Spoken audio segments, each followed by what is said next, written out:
Hello to all NEET aspirants, मैं आप सभी का स्वागत करती हूँ नीट स्टेप अप एकेडमी में। तो जहाँ पर आपको हर एक छोटी से छोटी और इम्पोर्टेंट से इम्पोर्टेंट इन्फॉर्मेशन आप तक पहुँचाई जाएगी। तो चलिए शुरू करते हैं आज के टॉपिक के साथ बिना देरी करे। और आज का टॉपिक आप सभी के लिए बहुत खास है क्योंकि आज हम जानने वाले हैं व्हाट इज नीट। आखिर नीट है क्या? आप सभी लोग जानती हूँ नीट की प्रिपरेशन कर रहे हैं, पर अगर हम किसी भी एग्जाम की प्रिपरेशन कर रहे हैं तो हमें उसके बारे में हर एक छोटी डिटेल पता होनी चाहिए। तो उसी डिटेल के साथ मैं आई हूँ इस वीडियो में, और वीडियो को आखिरी तक देखें क्योंकि हमने इस वीडियो में नीट से जुड़ी हर एक छोटी डिटेल को कवर किया है। जी हाँ, कि आपकी एलिजिबिलिटी क्या है, अगर आप नीट का एग्जाम दे भी सकते हैं या नहीं दे सकते हैं, क्या नीट के अलावा कोई और ऐसा एग्जाम है जो मेडिकल लाइन में आपको हेल्प कर सकता है, और कब नीट आया, क्या नीट के पहले भी और कोई एग्जाम्स हुआ करते थे। तो ढेर सारी बातें और ढेर सारा कंफ्यूजन को मैं आज आपके दूर कर दूंगी। तो चलिए शुरू करते हैं हमारे टॉपिक को। तो सबसे पहले तो आखिर नीट का फुल फॉर्म क्या है? ऑफ कोर्स आई नो कि आप सभी को पता होगा, पर हम बिल्कुल शुरू से शुरू करेंगे। तो NEET UG stands for national eligibility cum entrance test. NEET का फुल फॉर्म क्या है? नीट का फुल फॉर्म है national eligibility cum entrance test, और formerly the all India pre medical test AIPMT। ये आप सभी ने नाम सुना होगा AIPMT। तो पहले ये एग्जाम हुआ करता था, नीट होने से पहले ये एग्जाम हुआ करता था, बल्कि इसके अलावा और भी बहुत सारे स्टेट लेवल पर भी एग्जाम हुआ करते थे। अकॉर्डिंग टू मी 90 ऐसे एग्जाम्स थे जो कि नीट से पहले हुआ करते थे। AIPMT के अलावा भी यानी स्टेट लेवल पे भी ढेर सारे एग्जाम हुआ करते थे। और क्या होता था, उस कारण स्टूडेंट्स का बहुत सारा पैसा और टाइम भी वेस्ट होता था, क्योंकि आपको कई सारी एप्लीकेशन को फिल करना है, कई सारी जगहों पे पैसा भरना है, एप्लीकेशन फॉर्म की फीस भरनी है, और उसके बाद आप अगर इस चीज़ को पास कर पाते हो तो फिर आप मेडिकल लाइन में आगे जा सकते हो, बट नहीं कर पाए तो वो सारी फीस गई। तो इस कारण से इन सारी चीज़ों को, स्टूडेंट्स की प्रॉब्लम को समझते हुए एक एग्ज़ाम आया जो सिर्फ आज की डेट में एक ही एग्ज़ाम है सारी मेडिकल सर्विसेज में जाने के लिए, वो है नीट यानी कि national eligibility cum entrance test. Okay, is an all India pre-medical entrance test for the students who wish to pursue undergraduate medical यानी MBBS आप अगर करना चाहते हैं तो उसके लिए आपको नीट देने की ज़रूरत है।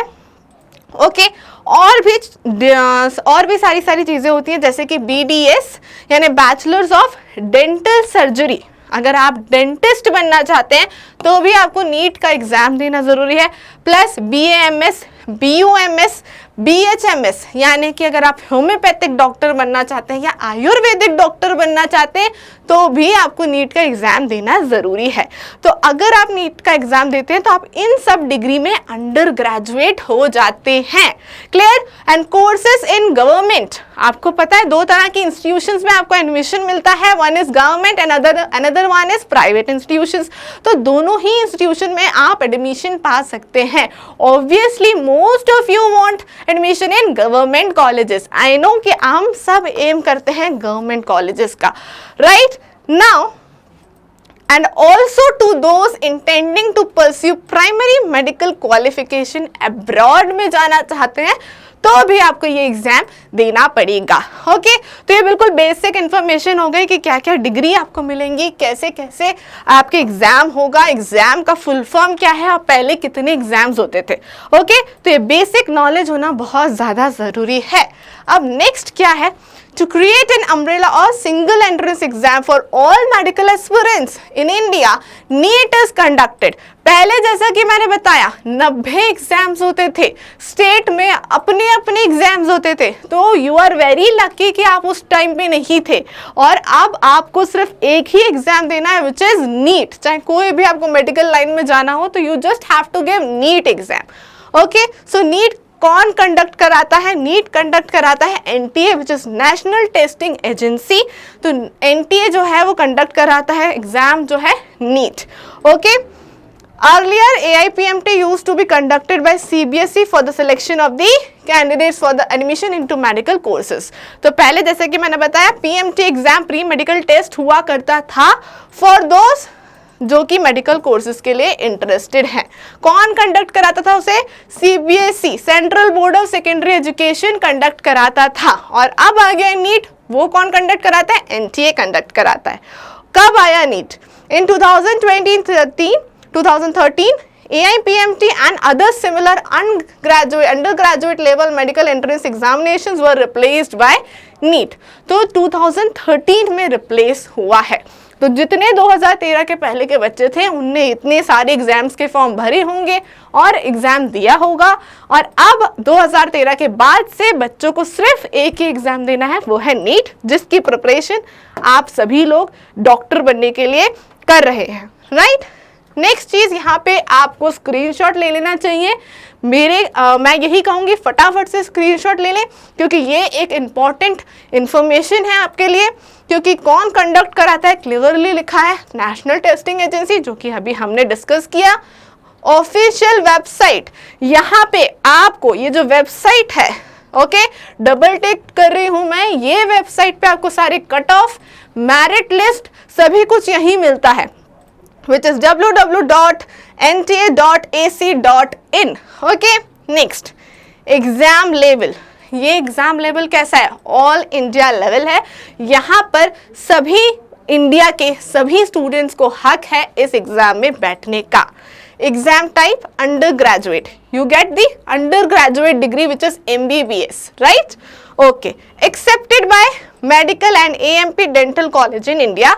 ये अगर आप नीट क्वालिफाई करते हो तो आपके यहाँ पे सब जगह एक्सेप्टेड है। ओके, मोड ऑफ एग्जाम कैसे होता है? ऑफलाइन होता है, ऑनलाइन नहीं होता है। May be there is a chances कि फ्यूचर में ऑनलाइन हो, बट अभी फिलहाल में ये एग्जाम ऑफलाइन ही कंडक्ट कराया जाता है, ठीक है। So this is very important information for you. Let's move ahead. More information, duration of exam. Duration, आपको कितना समय मिलेगा अपने पेपर में बैठ के पेपर लिखने का? तो आपको मिलते हैं 200 मिनट, ठीक है, यानी कि 3 घंटा 20 मिनट मिलते हैं आपको एग्जाम में। ओके, फॉर मार्किंग जो स्कीम है, किस तरह से आपको मार्क्स मिलेंगे, which is very very very very important. किस तरह से मार्क्स मिलते हैं? हर एक करेक्ट आंसर पे आपको +4 मार्क्स मिलते हैं, यानी 1 question contains 4 marks. Okay, but yes there is a negative marking.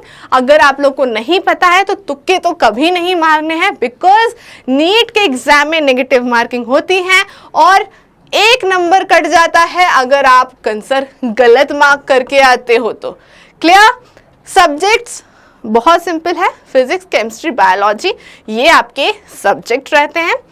Types of questions, जो आपका पेपर है वो सब्जेक्टिव नहीं होता है, you just have two tick. तो कितने?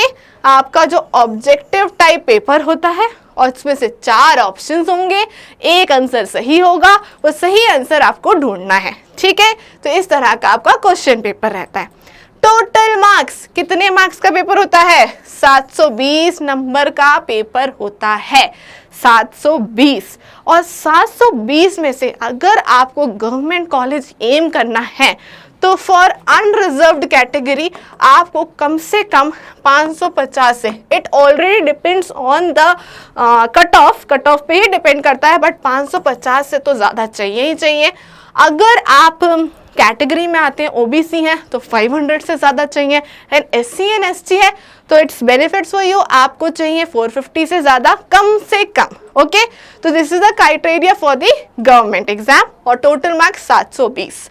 कितनी बार होता है साल में ये पेपर? मात्र 1 बार होता है। मई के महीने में ये एग्जाम होगा, मात्र 1 बार होगा, ठीक है। चलिए नेक्स्ट देखते हैं और क्या खास इंफॉर्मेशन है। Very important, syllabus for NEET. क्या क्या सिलेबस रहता है? 11वीं 12वीं का ही सिलेबस रहता है। आपको बस देखना है कि 11th पार्ट में से कितने चैप्टर्स रहेंगे, 12th में से कितने चैप्टर्स रहेंगे। तो सबसे पहले है आपका सब्जेक्ट फिजिक्स, और यहाँ पर आपके सामने फिजिक्स के क्लास 11th का सिलेबस है। क्लास 12th का सिलेबस है। Please take screenshot of this video because यही सिलेबस आना है। आपको पता होना चाहिए कि कौन सा, अगर आप अभी 10th पास करके 11th में आए हैं तो इन चैप्टर्स को, इन टॉपिक्स को बहुत स्ट्रॉन्ग कर लीजिए। ये आपको फ्यूचर में बहुत बेनिफिट देंगे अगर आप डॉक्टर बनना चाहते हैं तो। ठीक है, तो you can take the screenshot for this. यहाँ पे आपको पॉज करके स्क्रीनशॉट लेना है। This is also for physics only, 11th and 12th। Okay, now next is for chemistry.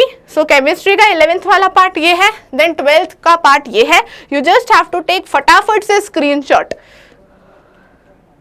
And this is also for chemistry. Okay, chemistry का part ज्यादा है, देखो आप देख ही सकते हो कितने सारे टॉपिक्स हैं इसमें। Then of course favourite subject of all NEET aspirants biology, इसके भी ये टॉपिक्स हैं। You can take the screenshot for the same. Okay, now who can appear for NEET 2023? NEET जो 2023 का है उसके लिए आप में से और आने वाले आगे नीट के लिए भी कौन कौन ऐसे बच्चे हैं जो अपीयर कर सकते हैं, बैठ भी सकते हैं एग्जाम में? तो कैंडिडेट मस्ट हैव 10+2 क्वालिफिकेशन, यानी 12वीं पास तो करनी ही है आपको। ओके, 12th पास होना चाहिए और इक्विवेलेंट विद द कौन से सब्जेक्ट्स होने चाहिए? वेरी क्लियर, पीसीबी यानी फिजिक्स, केमिस्ट्री, बायोलॉजी या बायोटेक्नोलॉजी। ये सब्जेक्ट्स आपको लेना है 11th में, तब जाके आप 12th के बाद नीट का एग्जाम दे सकते हैं।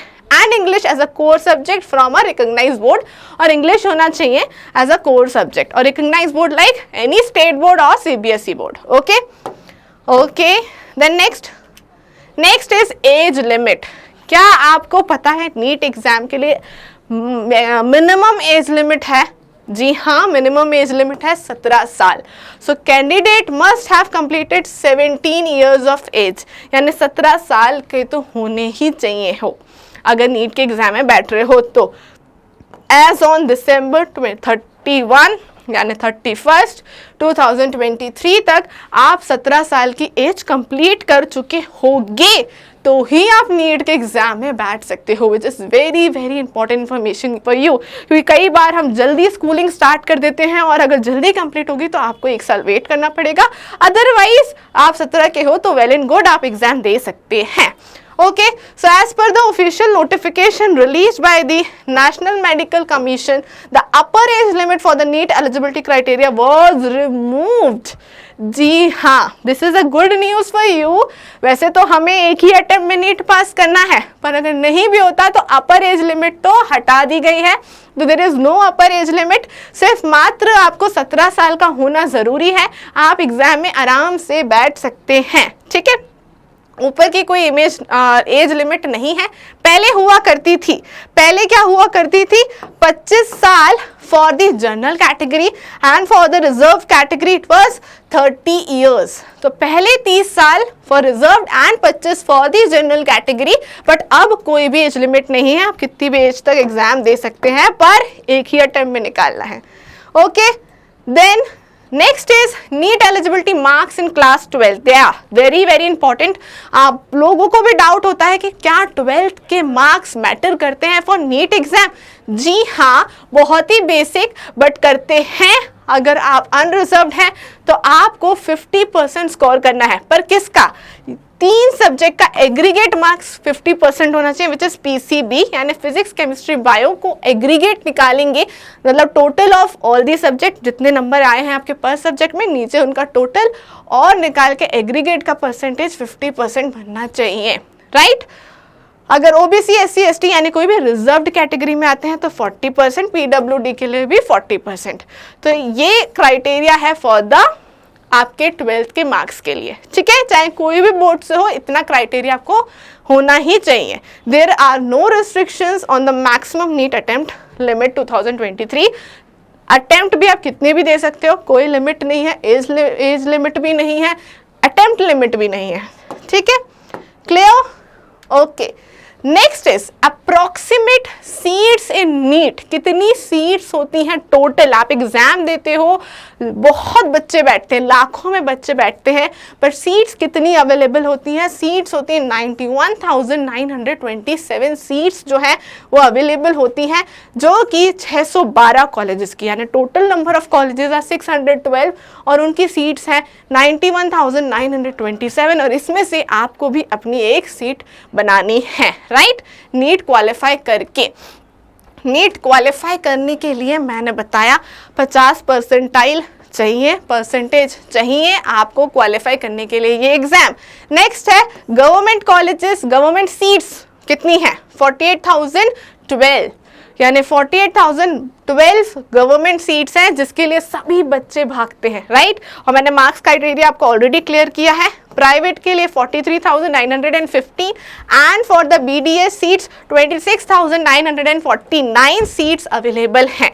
तो ये सीट्स आप लोगों को भी ग्रैब करनी है, गवर्नमेंट कॉलेजेस की ग्रैब करनी है, जिससे कि आप गवर्नमेंट कॉलेज से पढ़ सके, राइट। सो ये थी हमारी नीट के लिए हर एक छोटी इन्फॉर्मेशन जो हमने आप तक पहुंचाई है। तो कड़ी मेहनत करिए, बहुत मेहनत करिए, बाकी तो हम आपके साथ हैं ही और आप तक हर छोटी इन्फॉर्मेशन और हर इंपॉर्टेंट अपडेट आप तक पहुंचाते रहेंगे। फिर मिलेंगे बहुत खास टॉपिक के साथ in our next video. Till then stay tuned.